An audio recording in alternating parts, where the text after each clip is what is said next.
ഇനി വേണ്ടത് നമുക്ക് ഈ കേൾവി തരുന്നത് പോലെ ഔലിയാക്കൾക്കോ മഹത്തുക്കൾക്കോ ആ ദൂരം എന്നുള്ള കേൾവി കൊടുക്കില്ല എന്നൊരായത്ത് കിട്ടിയാൽ മതി, അല്ലെങ്കിൽ ഒരു പ്രമാണം കിട്ടിയാൽ മതി. അത് കിട്ടിയാൽ ക്ലിയറായി. എന്നാ വിഷയം മനസ്സിലാവുമല്ലോ. എന്നാ പൊട്ടത്തനാണെങ്കിലും സമ്മതിക്കാം. ഏത് കേൾക്കില്ല എന്ന് മനസ്സിലായാൽ ആ കേൾക്കാത്ത ഔലിയാക്കളെ വിളിക്കുന്നത് പൊട്ടത്തനമാണ് എന്നെങ്കിലും നമുക്ക് മനസ്സിലാക്കണമെങ്കിൽ ഈ ഔലിയാക്കൾക്ക് കേൾക്കൂലെന്നും കേൾവി കൊടുക്കൂലെന്നും പ്രമാണം കിട്ടണം. അതിനാണ് ഞാൻ കഴിഞ്ഞ പ്രാവശ്യം ഉദ്ധരിച്ച ആയത്ത് പറഞ്ഞത്. ഏനെ ദുആ കേൾക്കാനുള്ള കഴിവ് അള്ളാഹ് കൊടുത്തിട്ടുണ്ടോ എന്നുള്ളതാണ്. സൃഷ്ടികൾക്ക് ദുആ കേൾക്കാനുള്ള കഴിവ് കൊടുത്തിട്ടുണ്ടോ അള്ളാഹ്? അത് കൊടുത്തിട്ടില്ല. ഞാൻ ഖുർആൻ ഖണ്ഡിതമായി പറഞ്ഞു. എങ്ങനെ പ്രാർത്ഥന ദുആ കേൾക്കാനുള്ള കഴിവ് അള്ളാഹു സൃഷ്ടികൾക്ക് കൊടുത്തിട്ടുണ്ടോ എന്നുള്ളതാണ്. ആ കഴിവ് ഞാൻ ദ്വാരക്കുണ്ട്, നിങ്ങൾ കേൾക്കണില്ലേ? ഞാൻ ദ്വാരങ്ങൾ കേൾക്കണില്ലേ? എന്ത് ചോദിക്കേണ്ട കാര്യം? അത് ദുആ ആണോ? നമ്മൾ തമ്മിൽ നേരിട്ട് ചോദിക്കുന്ന കാര്യങ്ങളല്ലേ? വിളി, ഞാൻ നിങ്ങളെ വിളിക്കുന്നു, ഞാൻ നിങ്ങളോട് പ്രാർത്ഥിക്കുന്നു തന്നെ വെച്ചോളി. അങ്ങനെയല്ല ഇപ്പൊ പറയുന്നത്. അങ്ങനെ പറയില്ലല്ലോ ആരും. പറഞ്ഞോളൂ. നമ്മൾ തമ്മിൽ ചോദിക്കുന്ന ആയിക്കോട്ടെ. നമ്മൾ പറയുന്നത് തന്നെ പ്രാർത്ഥിക്കുന്നു. പിന്നെ ഔലിയാക്കന്മാരോടുള്ള പ്രാർത്ഥിക്കുന്നു എന്ന് പറയാൻ പാടില്ലല്ലോ. ഔലിയാക്കന്മാരോട് നമ്മൾ പറയുന്നത് ചോദിക്കുന്നു എന്ന് പറഞ്ഞോളി, പ്രാർത്ഥിക്കുന്നു എന്ന് പറയണ്ട. ഞാൻ നിങ്ങളെ എന്നെക്കാൾ ഉയർന്ന ഉദ്യോഗസ്ഥനായോ വിദ്യാഭ്യാസം ഉള്ള ആളോ മനസ്സിലാക്കുന്നത്.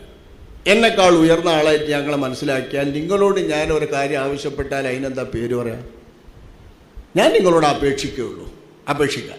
ഈ അപേക്ഷ നിങ്ങൾ കേൾക്കുന്നു, ഞാനും കേൾക്കുന്നു അല്ലേ? നമ്മൾ കേൾക്കുന്നില്ലേ? ഈ അപേക്ഷയ്ക്ക് തന്നെ പ്രാർത്ഥന എന്നും പറയുന്നത്. അത് നമുക്ക് വേറെ പറയാം. പ്രാർത്ഥനക്കായിട്ടൊരു വിഷയം നമുക്ക് വെച്ചിട്ടപ്പോൾ സംസാരിക്കാം. ഈ പറയുന്നത് കേൾക്കുക എന്ന് പറയുന്നത് നമ്മൾ പ്രാർത്ഥന കേൾക്കുന്നു, ഔലിയാക്കളും പ്രാർത്ഥന കേൾക്കുന്നു. നമ്മളോട് പ്രാർത്ഥിക്കുന്നത് കേൾക്കുന്നു, ഔലിയാക്കളോടും പ്രാർത്ഥിക്കുന്നത് കേൾക്കുന്നു. തെറ്റാണോ ശരിയാണോ എന്ന് പിന്നെ നോക്കാം.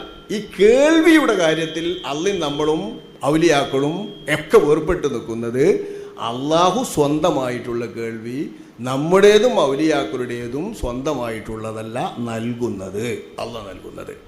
ഇനി അള്ളാഹ് നൽകുന്നതിൽ അസാധാരണവും സാധാരണവുമായ രണ്ട് തരം നൽകലുണ്ട്. അതിന് പ്രമാണങ്ങൾ ധാരാളം ഉണ്ടല്ലോ അല്ലേ? ദൂരെ നിന്ന് കേൾക്കുന്ന ഒരു പ്രമാണമല്ലേ? ദൂരം നിന്നുള്ള ശബ്ദം കേൾക്കുന്ന ഒരു പ്രമാണമല്ലേ? മുഅ്ജിസത്തിന്റെ ഭാഗമായിട്ട് കേട്ടതില്ല. അപ്പൊ അതിന്റെ പേരെന്താ? മുഅ്ജിസത്തായിട്ട് കൊടുക്കുന്നതിന്റെ പേര് അസാധാരണമായിട്ട് കൊടുക്കുന്നതല്ലേ? അല്ലേ? മുഅ്ജിസത്തിന്റെ അർത്ഥം സാധാരണയിൽ കവിഞ്ഞ് അസാധാരണമായിട്ട് സംഭവിക്കുന്നത് എന്നല്ലേ? അത് അള്ളാഹു ഉദ്ദേശിക്കുന്ന സമയത്ത് അത് ആയിക്കോട്ടെ, എങ്ങനെ ആവട്ടെ. ശരി, ആ കൊടുക്കുന്ന നേരത്ത് ആ അസാധാരണമായ കേൾവി ഈ കൊടുക്കുന്ന ആൾക്കുണ്ടോ? ഉണ്ട്. അപ്പൊ ആ കൊടുക്കുന്ന നേരത്തെ ആ ആളും അപ്പോൾ അള്ളാഹുവും തമ്മിൽ വേർപെട്ട് നിൽക്കുന്ന പോയിന്റ് എവിടെ? കേൾവിയിൽ സൂറ് പാടില്ലല്ലോ. ഉദാഹരണം പറയട്ടെ, ഉറുമ്പ് സംസാരിക്കുന്നത് നമ്മൾ കേൾക്കുന്നില്ല. ഉറുമ്പ് നിങ്ങൾ പറഞ്ഞാൽ അവന് മനസ്സിലാക്കാം. ഉറുമ്പ് സംസാരിക്കുന്നത് കേൾക്കാത്ത നമ്മൾ സുലൈമാൻ നബി അലൈഹിസ്സലാം കാലത്ത് നംലത്തുൻ യാ അയ്യുഹൻ നംലു ദുഖുലു മസാകിനക്കും എന്ന് പറഞ്ഞത് സുലൈമാൻ നബി കേട്ടു. ഫതബസ്സമ ളാഹികം മിൻ ഖൗലിഹ, ഉറുമ്പിന്റെ വാക്ക് കേട്ടിട്ട് അദ്ദേഹം പുഞ്ചിരിച്ചു എന്ന് ഖുർആനിലുണ്ടല്ലോ. ഇത് മുഅ്ജിസത്താണ്. മുഅ്ജിസത്തായിട്ട് സുലൈമാൻ നബിക്ക് അപ്പൊന്ന് കൊടുത്തു എന്നുള്ളൂ വെച്ചോളി, ഞാൻ സമ്മതിക്കാം. ആ കൊടുക്കപ്പെട്ട സമയത്ത് സുലൈമാൻ നബി അലൈഹിസ്സലാം കേട്ട ആ കേൾവിയും അള്ളാഹു ഇതേ ഉറുമ്പിൻ്റേത് കേൾക്കുന്നതായ കേൾവിയും തമ്മിൽ വ്യത്യാസപ്പെടുന്ന പോയിന്റ് എവിടെയാണ്? മുഅ്ജിസത്ത് ആ സമയത്ത് കിട്ടുന്നതാണല്ലോ, അമ്പിയാക്കളുടെ കൈകളിലൂടെ വെളിപ്പെടുന്നതാണല്ലോ മുഅ്ജിസത്ത്. മൂസാ നബി കടലിൻ്റെ അടുത്തെത്തിയപ്പോൾ മൂസാ നബിക്ക് എന്താണെന്ന് അറിയില്ലായിരുന്നു. അള്ളാഹുവിൻ്റെ വഹീ കിട്ടിയപ്പോഴാണ് അവിടെ അടിക്കുന്നത്. ആ അത്ഭുത ദൃഷ്ടാന്തം അവിടെ വെളിപ്പെടുന്നത് ആണ്. ഞാൻ സമ്മതിക്കാം. ഞങ്ങൾ പറയുന്നത് സമ്മതിച്ചിട്ട് ഞാൻ സംസാരിക്കുന്നത്. സുലൈമാൻ നബിക്ക് അപ്പ കൊടുത്തു, അള്ള കൊടുത്തു, പിന്നെ കൊടുത്തില്ല, പിന്നെ കിട്ടിയില്ല എന്നെ സമ്മതിക്കാം. അതിരിക്കട്ടെ.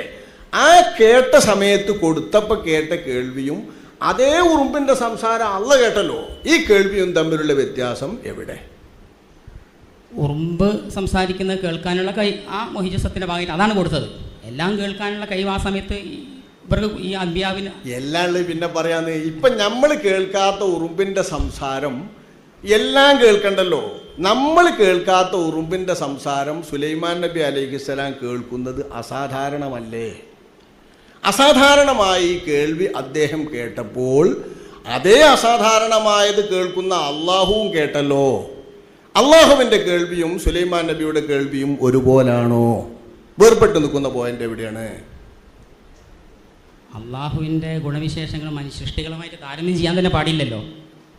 എന്താ നിങ്ങൾ പറയുന്നത്? എന്നാ പിന്നെ താരതമ്യം ചെയ്യരുത്. നമ്മൾ ഔലിയാക്കന്മാരെ വിളിക്കുന്നതും അള്ളാഹിനെ വിളിക്കുന്നതും താരതമ്യം ചെയ്യരുത്. അള്ളാഹിനെ വിളിക്കുന്നത് ബോറൊന്നാ, ഔലിയാക്കളെ വിളിക്കുന്നത് ബോറൊന്നാന്ന് പറയാം. താരതമ്യം ചെയ്യരുത്. ഇനി ഔലിയാക്കളെ വിളിക്കുന്നതൊക്കെ ഒന്ന്, അള്ളാഹിനെ വിളിക്കുന്നത് ബോറൊന്ന്, അങ്ങനെയാലോ? എന്താന്ന് പറഞ്ഞാൽ ഇതിപ്പം നമ്മളെ സംബന്ധിച്ചിടത്തോളം നമ്മൾ നിസ്കാരത്തിന് ശേഷമൊക്കെ അള്ളാഹിനോട് ദുആ ചെയ്യുന്നു. നമ്മൾ നിസ്കാരത്തിന് ശേഷമൊക്കെ അള്ളാഹിനോട് പ്രാർത്ഥിക്കുന്നു. അപ്പോൾ അള്ളാഹുവിന് അത് ഞാൻ നേരത്തെ വന്നപ്പോൾ ചോദ്യം നിർത്തിവെക്കാൻ പറഞ്ഞു. എന്താ വെച്ചാൽ ആ ചോദ്യത്തിലൊക്കെ എനിക്ക് തിരിച്ചു വരണം. കാരണം നമ്മൾ അള്ളാഹുവിനോട് ചോദിക്കുന്ന എല്ലാ കാര്യങ്ങളും സൃഷ്ടികളോട് ചോദിക്കാൻ പറ്റും. അത് നമുക്ക് സംസാരിക്കാം. അബ്ദുൽ നാസർ സാഹിബ്, നാസർ സാഹിബ്, ഞാൻ ആ വിഷയം സംസാരിക്കാം. അള്ളാഹുവിനോട് നിങ്ങൾ ധൃതി കൂട്ടണ്ട. കാര്യമായിട്ടുള്ള മെയിൻ ചോദ്യമല്ലേ അത്. അത് ഈ 100 കൊല്ലമായിട്ട് ഉണ്ടാക്കി തീർത്ത ഈ ഒരു വലിയ തൗഹീദിൻ്റെ അട്ടിമറിയുടെ മർമ്മ ചോദ്യമാണ്. അള്ളാഹിനോട് ചോദിക്കാൻ പറ്റുന്നതൊക്കെ സൃഷ്ടികളോട് ചോദിക്കാൻ പറ്റുമോ? അത് നമുക്ക് ചോദിക്കാം, പറയാം. ഇൻഷാ അള്ളാഹ് അത് വാത്ത് വെക്കുക. അടുത്ത ക്ലാസ്സിലോ പിന്നത്തെ ക്ലാസ്സിലോ പറയാം. ഇത് പറയാൻ കഴിയാഞ്ഞിട്ടല്ല. ഇപ്പം നമ്മൾ ഈ വിഷയം ഒന്ന് തീർപ്പാക്കണം. ഏത്? അള്ളാഹുവിൻ്റെ കേൾവിയും നമ്മുടെ കേൾവിയും തമ്മിൽ അള്ളാഹു താലാൻ്റെ കേൾവി പോലെ നമുക്കും കേൾവി എന്ന് പറയുന്നുണ്ടല്ലോ. ശിർക്ക് അതിലെ സിഫത്തിൽ നിന്നുള്ള നമ്മളെ ചോദ്യ പോയിന്റ്. ആ ചോദ്യ പോയിന്റിൽ നിന്ന് മാറാതെ അതൊന്ന് നമുക്ക് ഉറപ്പിച്ചിട്ട് പോവുക. അതിനുവേണ്ടിയായി പറയുന്നത്. സാധാരണമായി അസാധാരണമായി നമ്മൾ സാധാരണ കേൾക്കുന്നു അള്ളാഹു നൽകുന്നത് കൊണ്ട്. സുലൈമാൻ നബി അസാധാരണമായി കേട്ടു അള്ളാഹു നൽകിയപ്പോൾ. അപ്പം അള്ളാഹു നൽകി, അള്ളാഹു നൽകി, അള്ളാഹുവിൻ്റേത് നൽകപ്പെട്ടതല്ല, ആരും നൽകിയതല്ല എന്നിടത്തല്ലേ അള്ളാഹിൻ്റെയും നമ്മുടെയും കേൾവിയുടെ വ്യത്യാസ പോയിന്റ് അല്ലേ? അതൊന്ന് പറഞ്ഞേ. ഒന്നുകൂടെ വ്യക്തമാക്കണം. ഒന്നുകൂടെ വ്യക്തമാക്കണം പറഞ്ഞേ. സാധാരണമാവട്ടെ അസാധാരണമാവട്ടെ, പരിധി ഉള്ളതാവട്ടെ പരിധിക്കപ്പുറമാവട്ടെ, ഏതു കേൾവിയും സൃഷ്ടികളുടെ കേൾവിയാണെങ്കിൽ സൃഷ്ടാവിൻ്റെ കേൾവിയുമായി വേർപെട്ട് നിൽക്കുന്നു. സൃഷ്ടാവിൻ്റെ കേൾവിക്ക് സമമല്ല. ഇതാണ് തൗഹീദിൻ്റെ ഞങ്ങൾ പഠിച്ച പാഠം. എന്തുകൊണ്ട്? അല്ലാഹു സുബ്ഹാനഹു വ തആലാന്റെ കേൾവി സ്വയം അവൻ്റെ ഗുണമാണ്. കേൾവിയില്ലാത്ത ഒരവസ്ഥ അള്ളാഹുവിനില്ല.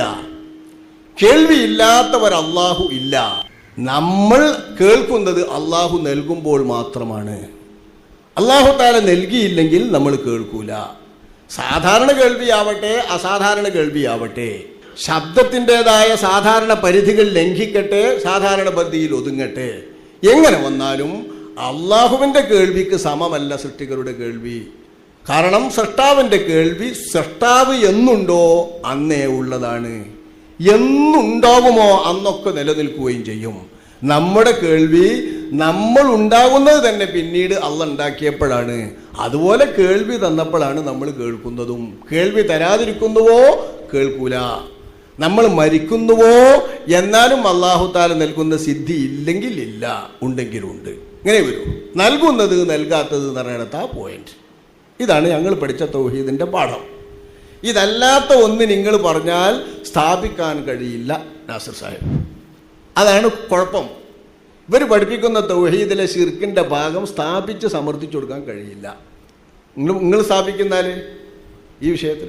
അതുകൊണ്ടാണ് ഞാൻ അതുമായി ബന്ധപ്പെട്ട ചോദ്യം ചോദിച്ചത്. അതായത് അള്ളാഹുവിൻ്റെ റസൂല് ഒട്ടനവധി പ്രാർത്ഥനകൾ പഠിപ്പിച്ചു. സ്വഹാബികൾ, താബികൾ, ഈ 3 നൂറ്റാണ്ടിലെ ആരെങ്കിലും അമ്പിയാക്കളോടോ ഔലിയാക്കളോടോ അല്ലെങ്കിൽ മുൻകഴിഞ്ഞ പ്രവാചകന്മാരോടോ മറ്റോ പ്രാർത്ഥിച്ചതായിട്ട്, തേടിയതായിട്ട്, ഇതുപോലെ എന്നിപ്പോൾ പറയുന്ന പോലെ നമുക്ക് എന്ത് കാര്യവും നമ്മളിപ്പോൾ ഞാൻ പറഞ്ഞു കഴിഞ്ഞാൽ പല ആളുകളും പല ആവശ്യങ്ങൾക്ക് വേണ്ടി ചോദിക്കുന്നു, മനസ്സിൽ ചോദിക്കുന്നു ഒക്കെ പറഞ്ഞു. ഇതുപോലെയുള്ള ഏതെങ്കിലും ഒരു സംഭവം സഹാബികൾ, ആയിരക്കണക്കിന് സഹാബികളോട് ഉണ്ടായിട്ടുണ്ട്.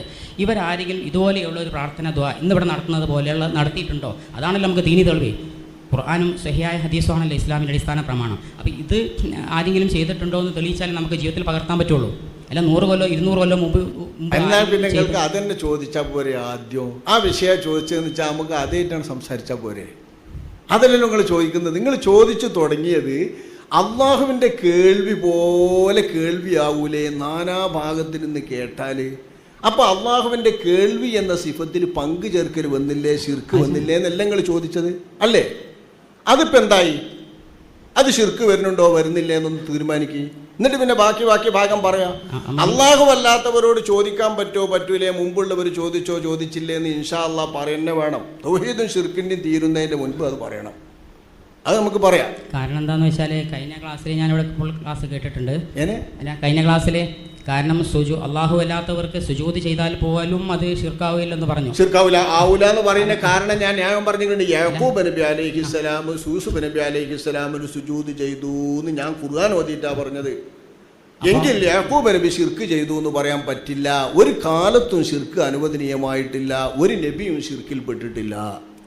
മലക്കുകൾ ആദം നബി അലൈഹി ഇസ്ലാമിന് സുജൂദ് ചെയ്തത് അത് മലക്കുകൾക്ക് ബാധകമായ നിയമം മനുഷ്യർക്ക് ബാധകമാണോ നമുക്ക് ബാധകമാണോ? നമ്മളെ സംബന്ധിച്ചിടത്തോളം അള്ളാഹുവിൻ്റെ റസൂൽ പറഞ്ഞത് ആർക്കെങ്കിലും സുജൂദ് ചെയ്യാൻ കൽപ്പിക്കുമായിരുന്നെങ്കിൽ ഭാര്യ ഭർത്താവിന് സുജൂദ് ചെയ്യാൻ കൽപ്പിക്കുമായിരുന്നു അള്ളാഹുവിൻ്റെ റസൂൽ പഠിപ്പിച്ചു. അപ്പം നിങ്ങളൊന്നും മനസ്സിലാക്കിയിട്ടില്ലെന്നാ ഞാൻ പറഞ്ഞത് നമ്മളെ ഉമ്മത്തിൽ ആർക്കും സുജൂദ് ചെയ്യാൻ പറ്റൂല എന്ന് തന്നെയാണ്. ചെയ്താൽ കാഫിറാവുന്ന ഞാൻ പറഞ്ഞേ.